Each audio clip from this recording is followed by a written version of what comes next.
Let's go.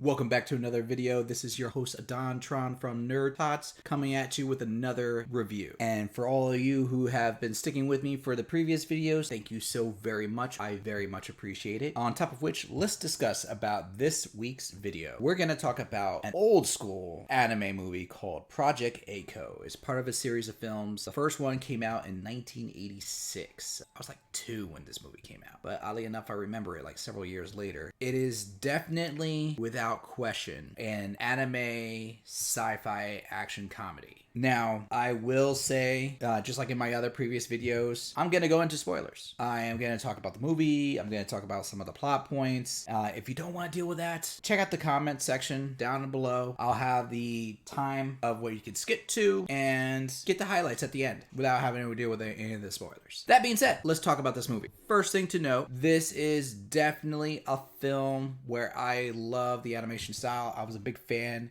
growing up of the Transformers, Robotech style, the mechanized anime. And the reason I like this style is that it actually shows the talent that is in anime out there. There's so many details. Like, you could take any scene that is in this movie and you can see like the minute details they did do. Anything with mechanics, at the very least. The physical characters, those cheapen them out a little bit, and you'll understand why. But as far as like, you know, spaceships, robots, cars, cities, everything looks super space age. Some parts are still represented by the time of the decade, so you're going to see some parts that go like, that doesn't look that space age. But still, set that aside, it's pretty cool. Let's jump into the actual movie though. So the movie actually starts off kind of cool. You get to see a space shuttle. You have this astronaut that's like really decked out mega outfit. He's trying to work on a satellite, and all of a sudden, out of nowhere, boom, they get hit with a meteorite asteroid, comes crashing down, destroys the city. A lot of people die right off the bat. Then they span 16 years. Apparently, the city that was destroyed was called Graviton City, obviously a fictitious city, and then replaced with New Graviton City, built in the crater of where the old city used to be, which is now essentially a lake because apparently it was on the coastline and everything flooded in. But it looks really awesome. It looks really cool. And we get introduced to our first main character, A-ko. Just waking out of bed, you're listening to the radio, and it's like news morning radio, and they're talking about the anniversary of when the meteorite hit. They give you the highlights of what happened in the last 16 years. Now, the entire time that they're doing this, A-ko's like getting ready, getting dressed, you know, which I have to say, I was thrown off for a brief second because in all my years of growing up and even as an adult, I have never lived with a toaster next to my bed and orange shoes. I mean, I've had like mini fridges and whatnot, but she just happened to have everything ready. So unless her parents were like, we're just gonna slip this into her room and then that would just be bare, it just threw me off. Just gonna be honest. But I digress. I'm gonna bring it back to the story. Basically, she's just chilling out, getting ready in the morning, and then she realizes, oh, I'm late for school. And then, of course, we got the gratuitous chest shot that they threw in. It was the 80s. Who cared about nudity, right? It happens. And we find out that she's like in high school, maybe a freshman. Makes you feel a little weird, but we'll let it go. It was the 80s. Anyways, apparently we get introduced to her best friend. We don't even see her parents. Her best friend is sitting outside, knocking on the door, hollering at her, like, we're running late, we should go. Who, her best friend, is also named C-ko. In case you're not recognizing a trend by now, just stick with it. So we got A-ko and C-ko. A-ko busts through the door and she starts running down the streets, and you can tell that A-ko's not normal. A-ko's literally running faster than cars and holding on to A-ko by the wrist, and A-ko's just flapping in the wind as she's running down the streets, causing some destruction. As she's running down, you see the street being destroyed, running through buildings, causing property damage. Absolutely. She's literally going through houses, and you see these houses explode just so she can get to school. And might I add, C-ko seems perfectly fine while this is happening. Might I add, C-ko seems perfectly fine while this is all going on. Talking out to Eiko like nothing's happening. I'm quite sure, and I'm no doctor, that the human anatomy is not built to be dragged by a wrist, going through buildings and having rubble blown in your face like that. In all due respect, that girl should be dead. But it's anime. On that note, they're still running through the city, and this is all within the first 3 minutes. We see another character. We don't know their name. Looks like some dude that's cliche, Humphrey Bogart, has a hat, sunglasses. Looks like they're there to investigate. And then all of a sudden they get plowed over by Eiko and Seiko as they're coming through. And that's it. We don't see that character until later. We fast forward, they get to the school, they get into class, they introduce themselves, and now we get our third main character. And I'm going to say this, all the other characters, they really don't matter. They're all side. You only have 3 characters to really focus on. Maybe 2 other characters that are relevant, but stick with the 3, you good. Third main character, she's sitting in the class, outfit's slightly different. She looks like she might be the preppy one, the one that knows it all. And she volunteers to have the new students sit by her. And she's like really drawn to Seiko. The new character's name is called Biko. We have Eiko, Biko, Seiko, and they sit in that order. No relation, by the way. The entire time, Eiko's trying to talk with Biko. Biko cares less. Doesn't really care. All she cares about is Seiko, and in her mind, she's like, what can I do to get Seiko? And she can't place it, but she feels like she knows Seiko. But either way, fast forward, Eiko and Seiko get in a little bit of a trouble because Seiko, in my opinion, is the most annoying character. She's a good friend. She cares and has a lot of heart, but she is a troublemaker. She cries all the time, thinks she's always right, wants things her way, and Eiko is an enabler. Absolutely, 100% enabler. And sometimes I think she does it just to keep Seiko under control. So Eiko gets in trouble because of Seiko. Seiko decides, I'm going to wait after school for Eiko. Eiko has to clean class. At this point, when you see Eiko start cleaning class, you realize, okay, not only is Eiko super fast and, super durable because of the whole intro scene, we suspected she may be super strong. This actually plays into it more because you see her just tossing the class desks over her shoulder like they're paperweights. And that's how she's cleaning. Like, I'm just going to pick up like this pillow and it's really like a desk. While she's doing that, Biko hatches a plan, and Biko has her own clique. The plan is pull Seiko away, make it look like she's getting bullied, and show up last minute and win her over to steal her away from Eiko. While this is happening, Biko's sitting on the sidelines. She's not there really, which that seems like a stupid idea, but whatever. They get Seiko to the side, and you have one regular girl with Seiko, and then you introduce another girl who, the only reason I remember this girl's name is because how they do her character. Her name is Mira. She's not relevant, but Mira is hilarious. If you're a Fist of the North Star fan, you'll understand Mira. She is like the daughter or granddaughter of Rao the Conqueror. And she just walks up and she's like this girl that is quite literally looks like a dude dressed in a schoolgirl's outfit, but like a bodybuilder with these darkened eyes and like these little pigtails behind. She has this little bitty voice. How dare you make fun of me? I'm gonna beat you up. And I can't even do the voice justice, but that's as close as I can to get it. The entire time she's going to get ready to beat up Seiko, and Seiko's acting like she's throwing rock, paper, scissors. And Mira loses her jump. And then she's really trying to attack. Beats up the other girl that was trying to keep the plan on track. And then at this point, of course, Seiko's already screaming. So Biko's now running to Seiko's aid. And then, of course, now Eiko hears this and runs to Seiko's aid. Biko doesn't get there in time. Seiko gets rescued by Eiko and demolishes Mira. I should have mentioned this earlier. Turns out Biko is stupid rich. She is filthy rich. Like, they pan over to her house at night. It's like a mansion. But when she's in the bath, she's literally in like a Roman Colosseum like baths, like hot spring, and she's just thinking about like how pretty and how she wants Seiko is and how she loves her eyes and stuff like that. And I'm like, you want her more than just a friend. But who knows, this might be a movie about discovery. So she hatches a plan to follow Eiko and Seiko, and she sends one of her lackeys to film the entire time. So they're being stalked. Now as they're being stalked, then we realize the man that we saw earlier that got pulted through another wall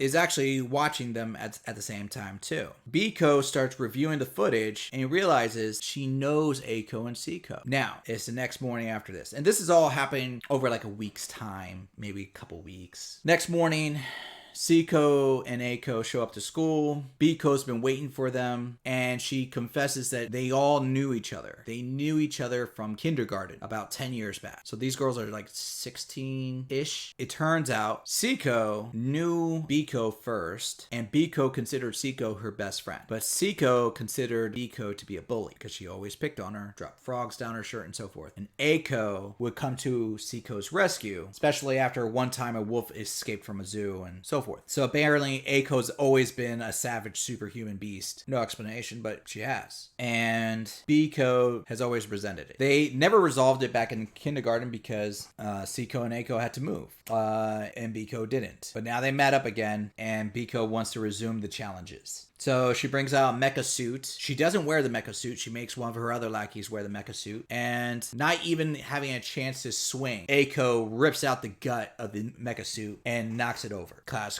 resumes. Go into the next morning. Not even a week. Biko's so confident, and they show up. Biko has made and constructed overnight a convertible car or convertible trike. It's a huge vehicle that's being driven by another one of her lackeys. And it transforms into like a mecha suit. As it's transforming, she's describing all of its abilities, these like super skilled abilities. Like it has these indestructible wheel blades and these laser sights that can take down armies, and a holographic display to make it look like there's duplicates of it so it can confuse the enemy. It's called like the Max 5000, and they call it the Blue God of Destruction. And she's like, now. And she tells her, the other girl, she goes, now, kill Eiko. And then it just freezes. And she's like, can you hear me? I just gave you an order. And she's like, I think there's one adherent flaw. What? The cockpit is not really designed with the pilot in mind. And they pan over into the cockpit, and you see this girl's like all twisted up in like a ball, and she can't even reach the handles. And then there's like exposed wires, and then the wires hit her, and she gets electrocuted inside the cockpit, and Eiko just kicks it over. Biko, being who she is, she goes back to the drawing board, like really confident. I should tell you, as everything is going on, they pan off those characters every now and then to focus on the mystery guy that started following them after the first crash. Each day, that guy will show up in different positions, either in the middle of the street, hiding behind a wall, and Eiko and Siko will just find a way to hit him. Not intentionally, they just do. They even comment about it, like, I thought we killed him the other day, and they're like, I guess he's still alive. Turns out that guy has a name. They call him D. And he's been looking for a princess, and he's actually an alien who's doing the spy work to investigate this. And he's been reporting to the mothership that's been investigating this, and the captain of the mothership is always drinking. And the captain looks like Harlock from, I think it's called Arcadia of My Youth, old school anime. Back to our main characters though. Now, a new morning, Biko decides to declare one final battle to settle everything. Eiko is finally pissed because she got up early, she was gonna be on class on time, and now she's stuck fighting Biko again, and she's gonna be late. And Biko has developed like these 5 mecha giant robots, and Eiko just wrecks all 5 of them. Biko's like, we're not done. And she rips off her clothes to expose herself in like this scantily clad bikini outfit with a mask. Eiko's like, aren't you cold in that? Biko doesn't even miss a beat. She just goes, well, fine. If I'm gonna be the bad guy, then I'm the bad guy. And she goes to town on Eiko. She is chasing Eiko through the school, launching missiles throughout the school, not caring if it's blowing up a classroom with people in it, demolishing the school. Eiko is holding her own against everything. Comes to realize that D believes that Eiko or Siko is, they don't clarify who, but they believe one of those two, because they always show them in a pair, is the princess. So by this point, whether the school's being destroyed by Eiko and Biko, the aliens are now starting to invade Earth. They're starting to invade the city, and they're just wrecking and destroying everything in their path just to get to our 2 main characters. At one point, the destruction and action goes from the school now to the city, and Biko and Eiko are starting to fight in the city city. And oddly enough, they don't really acknowledge that there's tanks in the city and giant alien insect spaceships in the city too. And at one point, they just grab them and start using them as weapons as well against each other. The only reason they actually stop is because Seiko, who has now teamed up with Biko's crew, they only teamed up so they can watch the fight, is now kidnapped by the aliens and they witness it. So they call a temporary truce to get back Seiko. It's the small things that get me about this movie. Biko's flying Aiko to the spaceship in her arms. They get hit or something and Aiko drops. Biko's like, Aiko, no! I wanted to be the one that kills you. Well, that happened. Anyways, and flies back up to Seiko. And then Aiko lands on a jet fighter and then you see the pilot there and she's just like sitting on the cabin and the pilot is like, hey, can you at least please move an inch? I can't see. And then of course she dodges just before his ship blows up. Mind you, the entire time this movie's been going on, there's been hundreds of collateral damage and deaths. These three characters have been the root cause of a lot of people's deaths in this movie, and it's still going on. Now, Biko gets to the ship first. She sees Seiko. Seiko's like traumatized. She destroys the wall that was holding behind Seiko so they can get to her, and she's been redressed into like a more princess-like outfit. Biko thinks that she's been drugged. Seiko snaps out of it, and she goes, oh no, I just was in shock. I cried myself so hard that I blacked out. Where is everybody? Pan back over to Aiko, who is now broken into the ship by this point, and she starts attacking and wrecking everybody, of course, to get into the ship. Little things that are clues to this now is that you're realizing the soldiers are unique. At one point, Aiko breaks in through one wall thinking that she's getting into like maybe the prison cell or anything like that. Turns out it's the laundry room, like with all the dirty laundry. She realizes it's all female underwear, like an entire storage unit of female dirty underwear. And it had to be bad because they opened up the other door and like this mist cloud of green gas just comes out and you see Aiko come out sick. And I'm like, ooh, that's really dirty. Turns out the entire crew is all female. Captain, and including Agent D, was a female the entire time. Was not a he. Turns out their species somehow just is all women. I don't know how they are able to propagate. They never explained that. But D, the captain, everybody, they're all women. And they've been searching for the princess. Don't know how they lost the princess. Don't know if she's been on that meteor or she was there from somewhere else. But they've been searching for the princess and they believe the princess is Seiko. And that's why they kidnapped her. It comes to a head where D is like, I'll take care of this. I've been studying the humans, especially these particular ones. I can handle them. And D actually handles herself very well against Aiko. Aiko, who's been wrecking D the entire time, but D can hold her own. Which, in my eyes, makes me question, is Seiko really the alien princess? Because Seiko has nothing special about her. Absolutely nothing special. But Aiko is the special, unique one. But, you know, whatever. The captain, turns out, has some kind of illness that the captain needs to drink all the time. And they make fun of it by saying, like, you're an alcoholic. And the captain's like, no, I have to drink, otherwise I go crazy. And the captain really does go crazy because she can't find her drink. They start destroying the command deck. Everything gets wrecked. They escape. The spaceship starts crashing down onto the city. And the spaceship is like 4 miles long. And there's like this super tower built in the center of the city. And somehow the spaceship just happens to land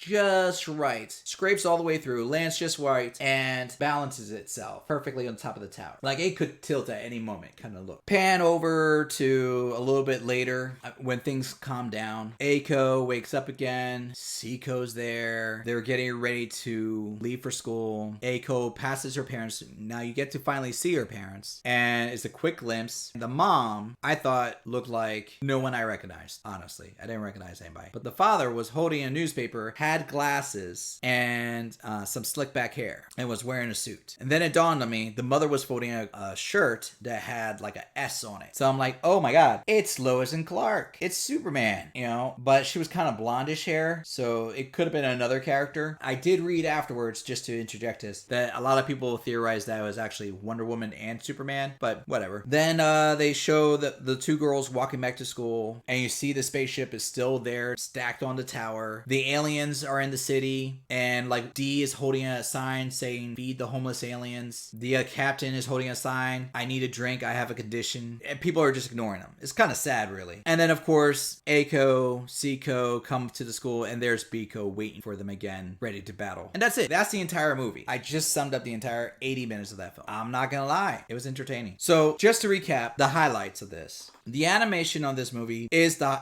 highest point for me. I enjoyed the detail work, the art style. The parts where the detail wasn't as high was actually more focused on the characters. They made them seem more cartoony at times, very childlike, where the background, the sci-fi, the mature characters were very detailed, and you got all the lines and you got the expressions out of there. So it was a contrast that just seemed to work. The other part about this film is it has a lot of deep cuts and a lot of references to other franchises. You'll see references to Fist and Dark Star, Captain Harlock.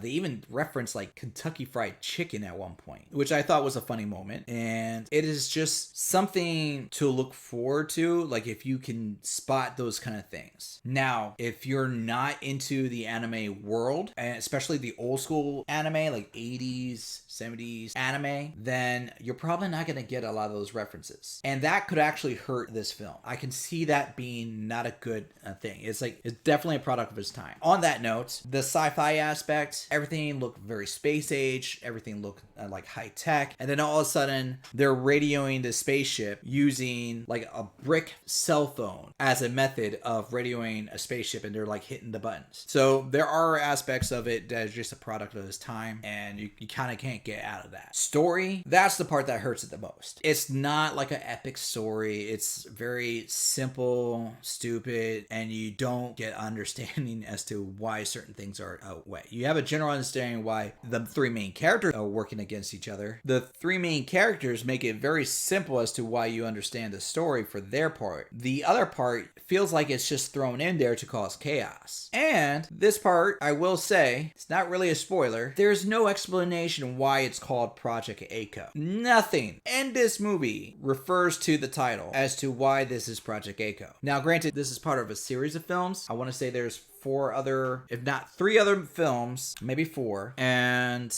I think there's a comic book on it too. Not like a series, just like a graphic novel. But still, in this movie, you're not going to get that. You can find this movie on like Amazon and some other networks. It is old school, not letterbox. This movie is designed for the old school tube TVs. So you're going to get that sidebars on the side because it was meant for that. This is a cheesy, fun film. If you're ready to sit back, poke fun of it, and just have fun at stupidity. Don't expect anything great out of this film. I would say rating this film, I would give it a 3 out of 5 NerdTots. It made me laugh at times. It gave me the nostalgia feeling, not for the watching it and seeing it as a kid. Actually, it's been long enough where I've passed this film and I could go without it. But it was nostalgia of like the references that it's pulling. If you enjoy your old school anime and you like cheesiness and you don't care about like the corniness of it, then yes, you're probably going to enjoy this a little bit more. And you're going to get some of the humor, and you're gonna appreciate the art style. If you're not an anime fan of that generation, you're probably not gonna enjoy this as much. And you'll probably like the artwork, the dialogue, meh, but the action is there. So it's smack in the middle of that point. I wouldn't say this is a movie that you can introduce to a friend and they will immediately like. So if you're bringing a new guy into this, I wouldn't start them with that one. Absolutely not. It's gonna be something else along that line. This might be like one of those ones that after you start your friend down that rabbit hole of anime, now let's show them the denizens of anime and show them like where they have come from and what we have done, and they can see the pros and cons. Either way, I had fun watching this old school joint. I hope if you guys pick it up, you enjoy it too. If you didn't, you heard me explain why, and I hope you catch me on the next one. Please hit like, hit that subscribe so you can find out when's the next time I'm going to do another video. If you have a particular movie you want me to watch, a suggestion that you want to see done, please put it in the comments below. I actually do look at them. If I don't get it right away, I'm sorry, but I will look at them and I will even respond. Now, coming up, I am hoping to do some more anime movies for the holiday season. So if you have a suggestion there, slap it in the box. I will definitely get to to it. Otherwise, thank you again for watching on my channel with us at NerdTots. Again, my name is Ahdontron. Everybody, continue to watch anime, expand your minds, and just be excellent. Laters. Let's go.